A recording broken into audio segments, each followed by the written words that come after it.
आप सभी को हाथ जोड़ के नमस्कार। आप हंसते रहो हमेशा लगातार। आप सभी का आपके ही YouTube चैनल में हम आपका स्वागत करते हैं। चलिए कहानी शुरू करते हैं। चैनल पे नया हो सब्सक्राइब करना और लाइक एंड शेयर करना मत भूलना। धन्यवाद। प्रेम की मिसाल जब भी देते हैं तब श्री कृष्ण राधा के प्रेम की मिसाल ही सबसे पहले देते हैं। कहते हैं कि जीवात्मा और परमात्मा का मिलन राधा श्री कृष्ण का प्रेम है। श्री कृष्ण बचपन से ही राधा को प्यार करते थे। दोनों के प्रेम की अनुभूति श्री कृष्ण को 8 साल की उम्र में हुई थी। श्री कृष्ण के दैवीय गुणों के बारे में राधा को पता था। अपने मन में प्रेम की स्मृतियों को राधा ने जिंदगी भर बनाया हुआ था। दोनों के रिश्ते की यही सबसे बड़ी खूबसूरती है।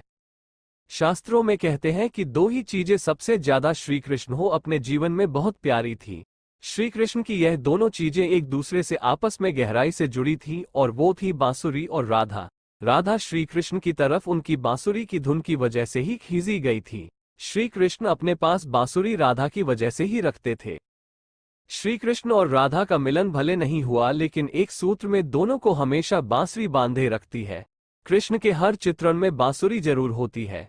राधा के प्रति श्री कृष्ण के प्रेम का प्रतीक बांसुरी ही है।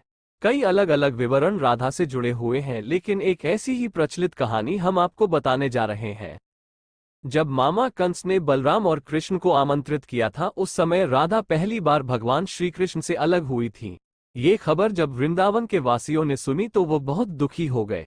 जब श्री कृष्ण मथुरा जा रहे थे उससे पहले वह राधा से मिले थे। राधा को श्री कृष्ण के मन की हर गतिविधि पता थी। कृष्ण ने राधा को अलविदा कहा और फिर दूर हो गए।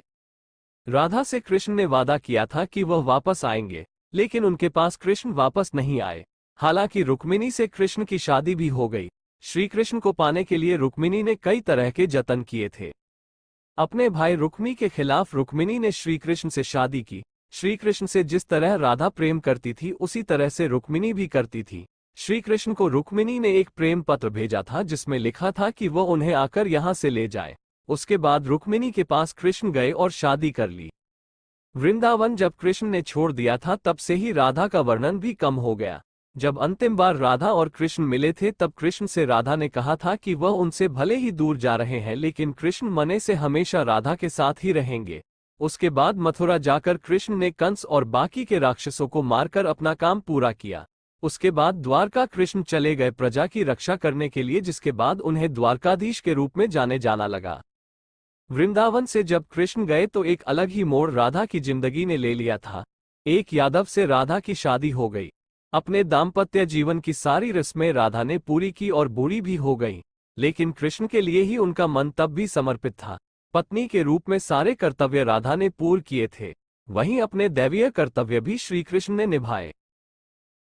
राधा जब अपने सारे कर्तव्यों से मुक्त हो गई तब वह अपने प्रियतम कृष्ण से अंतिम बार मिलने पहुंची। उन्होंने कृष्ण की रुक्मिणी और सत्यभामा से विवाह के बारे में द्वारका जाकर उन्हें पता चला, लेकिन वह बिल्कुल भी निराश नहीं हुई। राधा को जब कृष्ण ने देखा ताए वो बहुत ही खुश हुए। एक दूसरे से दोनों ने संकेतों के जरिए काफी देर तक बात की। कान्हा की नगरी द्वारिका में राधा को कोई नहीं जानता था। कृष्ण ने महल में राधा को देविका के रूप में उनके अनुरोध पर नियुक्त किया। महल में दिन भर राधा रहकर सारे काम करती थी। जब राधा को मौका मिलता था तो वो कृष्ण के दर्शन करती थी।